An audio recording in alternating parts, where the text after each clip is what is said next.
बिस्मिल्लाहिर्रहमानिर्रहीम news with views के साथ मैं हूं अली रज़ा शाफ और आप देख रहे हैं यूट्यूब चैनल। 9 मई के हवाले से पाकिस्तान तहरीक इंसाफ इस वक्त कंपेन चला रही है कि 9 मई का जो 103 मुल्ज़मान हैं जिनके खिलाफ मिलिट्री की हिरासत में हैं, कंपेन ये चलाई जा रही है कि उन मुल्ज़मान को रिहा किया जाए और या उनका जो ट्रायल है वो सिविल कोर्ट्स में होना चाहिए, मिलिट्री कोर्ट्स में नहीं होना चाहिए। जिन लोगों ने फौजी तनसीबात पर हमले किए हैं वो ये मुतालबा कर रहे हैं कि उनका वो जो मुल्ज़मान हैं या मुजरिम, तभी वो सज़ाएं जब उनके अनाउंस होंगी तब वो डिक्लेयर हो जाएंगे, जो भी होंगे उनमें 103 लोग हैं। तो ये कहा जा रहा है कि उनको अब देखें, मुल्ज़िम वो फौज के हैं और कानून के तहत हैं, लेकिन वो कहा यह जा रहा है कि वो सिविल कोर्ट्स में उनको लाया जाए। अब अगर देखा जाए तो पाक बहुत से लोग ऐसे हैं गिरफ्तार हैं जिनके खिलाफ वो नंगे सबूत हैं। वो जिना हाउस गए, उन्होंने फौजी तनसीबात पर हमले किए, उन्होंने जो है वो मुजस्मे शुहदा के जो है वो उनको तोड़ा, आग लगाई, इंस्टिगेट किया लोगों को, और उनके ऊपर आर्मी एक्ट लगता है और कानून के तहत लगा हुआ है, कानून में है तो लगा है। और वैसे भी आप उनको जब एग्जाम्पल सेट नहीं करेंगे तो फिर आप कैसे इन वाक़यात को और इन पुरतशद्दुद सियासी तहरीक, सियासी तो नहीं आप इनको कह सकते, सियासतदान तो हमेशा मफाहमत का रास्ता अख्तियार करता है या पीस का रास्ता अख्तियार करता है, वो ये तशद्दुद का रास्ता अख्तियार ही नहीं करता। तो आप ये मौका देंगे आइंदा अगर इन लोगों को सजाएं नहीं देंगे। तो आज सुप्रीम कोर्ट में इस हवाले से जो है वो इसी केस की समाअत थी। 6 रुकनी बेंच ने समाअत करनी थी, क्योंकि ये बेंच पहले तहलील हो चुका था। जस्टिस सरदार तारक मसूद साहब, जो कि इससे पहले इस बेंच को हेड कर रहे थे, वो रिटायर हो गए थे।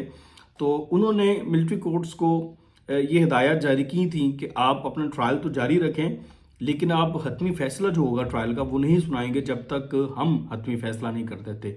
अब इतलात ये हैं कि मिलिट्री कोर्ट्स में 103 समथिंग लोगों के जो केसेस है उसका फैसला महफूज है। वो कब का फैसला हो चुका है, ट्रायल मुकम्मल हो चुके हैं, लेकिन वो महफूज फैसला इसीलिए सुनाया नहीं जा सका कि सुप्रीम कोर्ट ने रोक रखा है। तो काजी फाइजा साहब ने नया बेंच गुज़श्ता हफ्ते तश्कील दिया था, 6 रुकनी बेंच था। उस बेंच ने आज समाअत की है और उस बेंच में एक तो जो एक वकील हैं जस्टिस जवाद ख्वाजा साहब, उन्होंने कहा जी ये 6 रुकनी बेंच हमें कबूल नहीं है, आप 9 रुकनी बेंच बना दें, लार्जर बेंच बना दें। उसी तरह से मुतालबा किया जा रहा है जैसे माजी में PTM मुतालबा किया करती थी, PTI हुकूमत के दौरान जस्टिस बंदयाल साहब से। और फिर अब इसके अलावा मसला ये है कि उसमें हम ख्याल कुछ जजेस ऐसे नहीं हैं कि जस्टिस मुनीब वगैरह नहीं है, बाकी तो चले गए 2 जज, तो जस्टिस जाजुल हसन भी चले गए और जस्टिस मुजानक भी चले गया। PTI को ये मुश्किल है कि कहीं फैसला हमारे खिलाफ ना आ जाए। अच्छा, अब इसमें मामला ये है कि जो KPK की गवर्नमेंट थी ना, पहले निगरान गवर्नमेंट, वो फरीक थी इस केस में, और उन्होंने दरख्वास्त बाकायदा दायर करके कहा था कि जो हमारे तरफ से मुल्ज़मान मिलिट्री की हिरासत में है उनका जो ट्रायल है वो मिलिट्री कोर्ट्स में ही होना चाहिए। अब चूंकि वहाँ पे गवर्नमेंट बदल चुकी है, वहाँ पे पाकिस्तान तहरीक इंसाफ की गवर्नमेंट है, तो पाकिस्तान तहरीक इंसाफ की गवर्नमेंट ने किया यह है कि वो दरख्वास्त वापस ले ली है। अब वो दरख्वास्त वापस लेने का मतलब है कि आप वहाँ पर मिलिट्री कोर्ट्स में ट्रायल नहीं कराना चाहते, तो एक फ्रीक निकल के ये भी एक मसला हो गया। और जजिस ने कहा कि भाई अब आप दरख्वास्त कैसे वापस ले सकते हैं, केस तो एक जिस लेवल पर पहुँच चुका है इस लेवल पर तो दरख्वास्त वापस नहीं हो सकती। एक तो ये मामला है, उन्होंने कहा जी हम दोबारा दरख्वास्त दायर करेंगे कबीना से मशावरत के बाद KPK गवर्नमेंट, यानी कि गंडापुर जो है वो ओपनली आप ये कह सकते हैं कि मिलिट्री के सामने आ गए हैं। आप इसका मतलब तो ये कि जब पूरी रियासत इस एक पॉइंट पर मुतहिद है कि जो भी 9 मई के मुल्ज़मान हैं उनका ट्रायल जो है वो मिलिट्री कोर्ट्स में ही होना चाहिए, तो फिर आप क्यों उससे बैक ऑफ कर रहे हैं सिर्फ इसलिए कि आपकी एफिलिएशन है पाकिस्तान तहरीक इंसाफ के साथ। तो अब केस की जो समाअत है 25 मार्च तक मुलतवी कर दी गई है। और जो इम्पोर्टेंट चीज़ है, वो जो बहुत बारीक नुकता है जो मैंने आपके सामने रखना है, वो ये है कि सुप्रीम कोर्ट ने मिलिट्री से जो मुल्ज़मान का फैसला महफूज हो चुका है, उन्होंने एक फहरिस्त मंगवाई है कि उनमें से जो 103 लोग हैं उनमें से कितने लोग बरी हुए हैं, उनकी फहरिस्त मंगवाई दी जाए। अब वो बरी लोगों की जब फहरिस्त आएगी और अगर उनके ख़ानदान ये कहेंगे कि ठीक है हम ये बरी कर दें, तो अगर आप बरियत वाला फैसला उसका मानेंगे मिलिट्री कोर्ट्स का, तो फिर आपको उन लोगों का फैसला भी मानना पड़ेगा, एक्सेप्ट करना पड़ेगा जिनके खिलाफ फैसला आया, और इसके साथ ही आपको मिलिट्री कोर्ट्स को एक्सेप्ट करना पड़ेगा।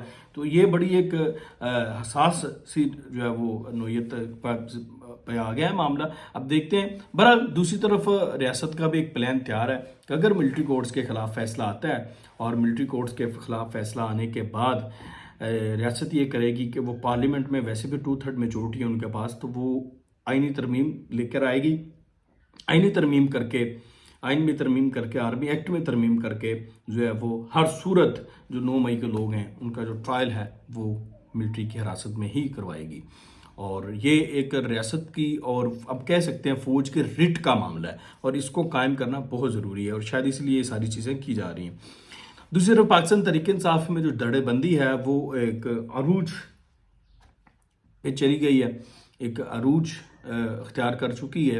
वो ये है कि शेर अफजल मरवत जैसे पाकिस्तान तहरीक इंसाफ को बाकायदा हर बार टफ टाइम दे रहे हैं, पर आरफ अलवी भी उसके खिलाफ आ गए। आरफ अलवी ने ट्वीट करके, जो आपको पता है शेर अफजल मरवत ने अपनी पार्टी के लोगों को रोका था कि आप शायद अफरीदी का मजाक मत उड़ाओ, झूठा प्रोपेगेंडा करना छोड़ दो, इसका पार्टी को नुकसान होता है। तो पूरी सोशल मीडिया ब्रिगेड और बाकी जो लोग उस सोशल मीडिया ब्रिगेड के साथ खड़े हैं, और जो लोग मरवत की फप्ती कसना चाहते हैं या मरवत के खिलाफ हैं, वो सारे उनके साथ खड़े होकर मरवत पर तनकीद करना शुरू हो गए। एक महाज खड़ा हो गया शेर अफजल मरवत के खिलाफ। मीनवाइल आरफ अलवी को भी शेर अफजल मरवत ने पछाड़ा हुआ है कि इसने गद्दारी की हमारे साथ, तो आरफ अलवी भी शेर अफजल मरवत के खिलाफ खड़े हो गए आके।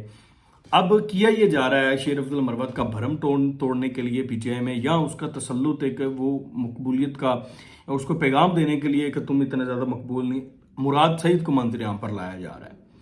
मुराद सईद को मंजर आम पर लाया जा रहा है कि मुराद सईद क्राउड पुलर बनाएंगे उसको, क्योंकि वो कल एक शो भी उन्होंने सवात में लगाया है। तो मुराद सईद जलसे जुलूस करेगा, अवाम ज़्यादा इकट्ठी करेगा, तो फिर वो शेर अफजल मरवत का एक असर पार्टी से ख़त्म करना है ये है। लेकिन मेरी इतलात है कि अगर मुराद सईद मंजर आम पर आएंगे तो शायद वो गिरफ्तार ही होंगे, उनके लिए मुश्किलात हैं, ज़्यादा हैं मुराद सईद के लिए। तो अभी तक वो आए नहीं है, उन्होंने हाई कोर्ट पर आना था लेकिन वो नहीं आए, लेकिन वो तहरीक ज़रूर चला रहे हैं कि मैं मंजर आम पर आ रहा हूँ, मैं आ रहा हूँ। तो ये एक सिलसिला जो है वो शिद्दत अख्तियार करता जा रहा है पाकिस्तान तहरीक इंसाफ में। दूसरी तरफ फॉरवर्ड ब्लॉक की खबरें जो है वो उसमें पेशरफ्त ये है कि 40 लोगों का शेर अफजल मरवत ने बताया था, उनमें से बहुत से लोग ऐसे हैं जो असम्बली के इजलासों में आ नहीं रहे पाकिस्तान तहरीक इंसाफ के। मसलसल ना बजट इजलास में आए हैं, किसी इजलास में नहीं आए पाकिस्तान तहरीक इंसाफ के। तो पाकिस्तान तहरीक इंसाफ एक तरफ तो डराएं कर रही है, लेकिन दूसरी तरफ उन लोगों की तादाद भी पूरी नहीं करके दिखा रही। तो उसका मतलब फॉरवर्ड ब्लॉक की जो खबर है वो सच्ची है, और शेर अफजल मरवत भी सच्चा है कि 40 लोगों का फॉरवर्ड ब्लॉक बन चुका है। तो ये मजीद जो है ना टूट फूट जो है वो पाकिस्तान तहरीक इंसाफ में दिन ब दिन बढ़ेगी, कम नहीं होगी, और ये तय है।